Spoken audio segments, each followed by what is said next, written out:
Welcome to this new Flight Simulator update movie. In this movie, we're going to look at the Aircraft and Avionics update, which is still in beta, but has received a new build. And in this build, there are several fixes which they have added, right? So the first thing they always mention is move all the content out of your community folder, because that results in a better performance and less crashes. But we all know that we love community add-ons, and we probably all have a lot of them in our systems. But always read this disclaimer, and if you've got issues with this beta, then try to move them out of that community folder. So first of all, there's a generic bug fix for issues which caused crashes with the TBM and the Longitude on the Xbox. Then going down, there are several fixes for specific aircrafts. First of all, the G3000 system. There was a bug in the hold at waypoint option, which was disabled automatically for some reason. That's now being fixed. There's also a fix for the hold at waypoint. For an airway lag would corrupt the flight plan, right? So if you would add a hold at waypoint, it would simply screw up your complete flight plan, and you needed to, say, reprogram your flight plan. Nasty one. And there's an issue for I would say VORs and NDBs which were missing frequency information in the GTC waypoint information page, right? That's the page where you can get all the information about the beacons. Then there's a fix for the maps, which are no longer end up stuck in an unrecoverable state where when attempting to display a map at high latitudes and large ranges. That was when you, I would say, zoomed out of the map, right? You can zoom in and zoom out on those maps. If you zoomed out, I would say extreme, and then it was stuck and it wouldn't, I would say, zoom in again. So then you were screwed, and the only way to resolve it was restarting the flight or save the flight and then load the flight and start again. Then there was an issue with the autopilot, the Alt-S, which stands for Alt-Select, or Alt-V, which stands for the VNAV mode, arming to more accurately reflect the real unit. This was not 100% correctly, according to some people, compared to how it is in real life. Now it is. And they fixed many instances of duplicate matches when searching for the intersections by ident, right? So intersections can be found by ident, which stands for the identifier. And in some scenarios, there were a lot of duplicates which didn't make sense. Then they fixed the FLC pitch, which stands for flight level change pitch behavior to target or less aggressive acceleration. Right, so the flight level change allows you to, say, climb a steady state and keep the same speed. In some scenarios, it was really aggressive. It now, I would say, still tries to aim it, but less aggressive, which means that it will still try to aim that speed and pitch, but I would say, yeah, less aggressive. So with, I would say, if it can't meet it because it simply is, let's say, not having enough speed, it will not try it as aggressive anymore as previously. And there's added better LNAV bank speed computation, handling that keep turns tighter to the bank angle limits. Right, so that's if you make turns, then the bank angle limits were sometimes exceeded. That's now being resolved. Then for the TBM, there's a starter switch, which will now disengage the starter engine when set to abort position. So there's a starter switch, you can set it now to abort, and then it will disengage the starter engine. There was an issue which was fixed where the battery charging currently reported by the AS, the electronical synaptic, was sometimes too high, right? So if you look at the meters on the displays, there was, I would say, the battery, and that value was too high in some circumstances. And the autopilot low bank mode now functions correctly. So the low bank mode simply, let's say, decreases the bank which the aircrafts make in case you are using the flight director, for example, when flying on heading, or when using the VR or LOC or the FMS lateral modes. In some cases, it was, I would say, aggressively banking, right? So even, I would say, bypassing the recommended banking. Now you have to get the low bank mode, which I would say tries to avoid that you're making a too steep bank. And there was an issue fix where the MFD startup display would display an incorrect navigation data expiration date. And navigation expiration date, right? Every month a new update is being released for the navigation data. That's why you sometimes get the update for the, let's say, AirNav data. And that will contain the latest data.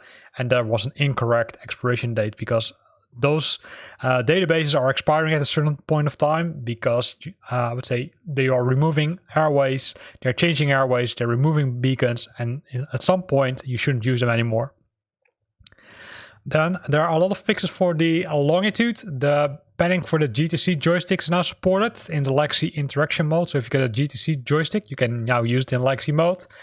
They adjusted the time in the sim, no longer breaks battery and ECS temperature simulations.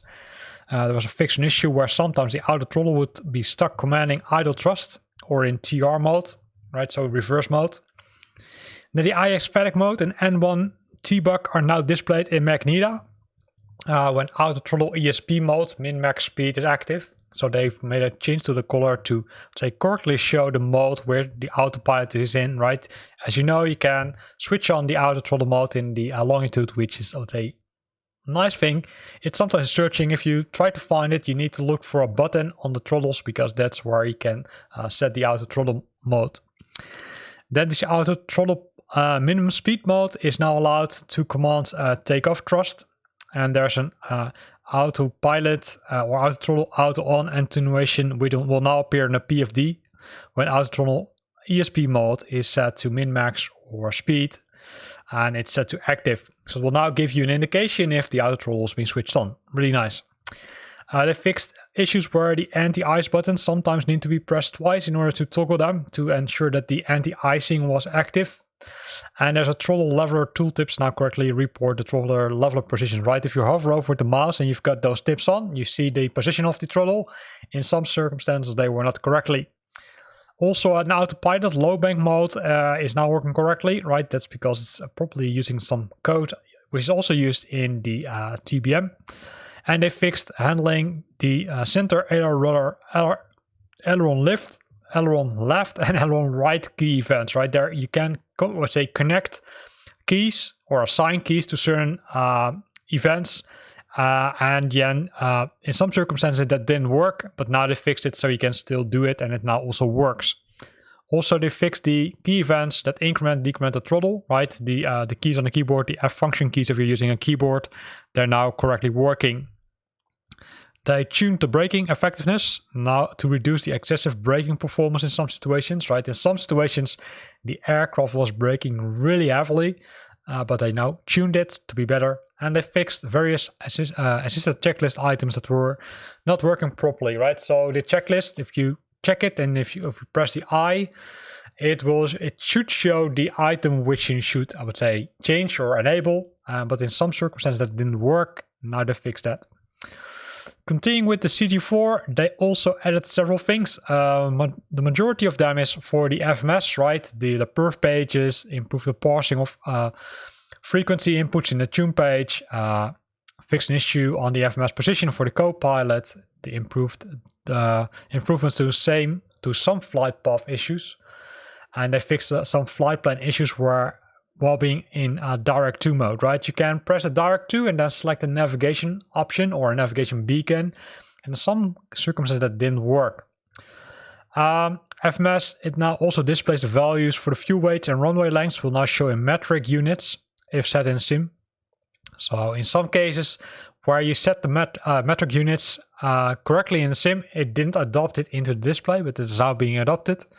And as latest one for the FMS, they fixed an issue where the meter responses were cut off when requested via data link, right? You can request the meter data, which is the weather data, via the data link option, and that sometimes result in the cutoff of the meter responses, which make it, I would say, kind of useless.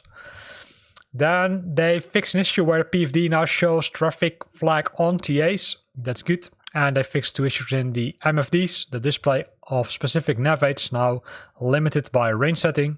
So the number of nav aids, right, navigation beacons are now limited to a specific range because else it was simply too much.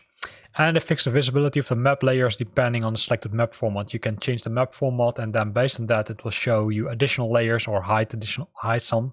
That now works correctly. Also, they added the to-go click spot on the fire button, and they climate controls are now interactive, so you can now interactively enable climate controls.